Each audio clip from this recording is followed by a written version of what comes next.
The G-Wade Podcast with Deacon Dirty. Good times. Wow. Yeah, no, you mentioned everybody or named people who are getting their grind on too right now.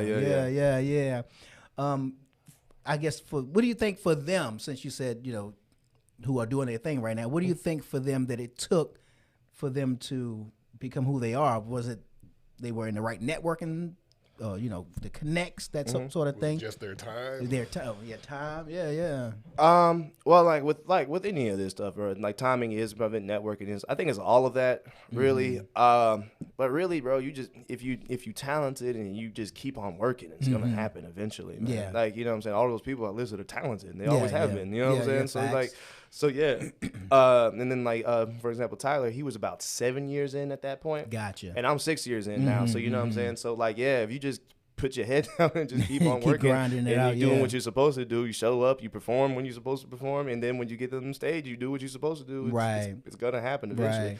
Right. How bad did I guess for everybody. So what I'm asking you is really a question I know the answer to, but how bad did it shut you down throughout the pandemic of 2020? Because oh man, I was all jacked up in the pandemic. I was thinking about quitting for real, because like I was already had gone through like some stuff. Like I said, my last relationship ended really bad, bro. Okay. Yeah, she cursed out my mom in my mom's house right after my grandma got I don't know how you. it was a lot, bro. We don't go together no more. Yeah, it was a lot. It was a lot, man. And then like I said, that happened. Then the pandemic happened. I got laid off from work. I didn't know what I'm saying. I didn't. Comedy. Yeah. Ain't that funny about that? Yeah. Nah. You thinking about comedy? I don't know where my money's coming from. I don't know. Yeah. I don't know what the next year's about to hold. I'm still trying to get myself recovered from the last situation. Yeah. I wasn't thinking about comedy at all. I was just trying to recover at that point. But it all's well that ended well. I mean, because once we kind of started to come, I don't want to say come out, because it was like towards the end of 2020, when more people were coming out. Started I said, showing up. I started going back out more, dipping my foot back in. Okay. You know what I'm saying? And then once I got back out here, I was like, oh yeah, we fine. This is always what I was supposed to be doing. I just had a moment of being shook. You know what I'm saying? Yeah. It was like riding a bike, and it was also because I took so much time off because of the pandemic, and then the previous situation. It's like it's like a muscle, bro. You go away from it from a minute. You know what I'm saying? You got to rebuild. You got to build yourself back up. Right. And that's the part I was scared of, because I took so much time off. But like again, once I got back out here, bro, it only took me a couple months, and I was back. I was back on my feet. So how long did it take for you to put together a set? My first 5-minute set, I would say I was about, because 5 minutes probably in the beginning felt like 25, didn't it? Yeah. I took that. Yeah, I was about 3 to 8 months in. I don't know, somewhere in there. That I started to figure it out. And I actually had the opportunity to go on tour in my first year. Okay. Oh yeah, just I was doing that same 5 minutes everywhere. Man. Did you know? I was doing that same 5 minutes everywhere we went. But right. But yeah, I did have a tight 5 as long as it was within my first year. But here's where the problem lied. I like that. You might have said something just now. I'm sorry to cut you, but you may have said something. We got the top 5. But saying a tight 5 might be something. Yeah. I don't know. You might. I don't know. I had a tight 5 within my first year. That's a t-shirt. Yeah, but the next tight 5. Yeah, you know what I mean. So it was 5. That one took some time, boy. I was bombing over Baghdad my whole second year in comedy. Really? Boy, I was terrible, because I think my head got big going on tour and everything. Who'd you tour with? With a dude. I don't want to name him because he kind of sucks. So he's a horrible human being. Say less. As a person. The tour was called the LMAO tour, and I actually got to go with like some of my friends who are still like the homies to this day. That's Tommy, Anthony Driver, D Ferg. You know what I'm saying? Those are like still the homies. And we just got like a lot of game really early. Gotcha. In the game, like, you know what I'm saying, like how to sell yourself to comedy clubs, how to like build like a portfolio, how to like present yourself as a professional comedian. We got to learn so much stuff. Gotcha. Really early. So, I mean, but maybe arguably too early though. So you know what I'm saying? At least for me, because like I said, I came back off tour, but you couldn't tell me nothing. I was 5. Nope. Wrong.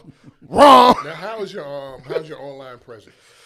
Getting better, man. I was I suck at social media. I'm not even gonna lie. I literally just be forgetting to post stuff, and just like I be in the moment and I be living, and I just don't pull out my phone to do stuff. I'm just trying to get more into the habit now that I have like an LLC and stuff, and I'm trying to be more professional and present myself, because it's just part of the game. You have to do it.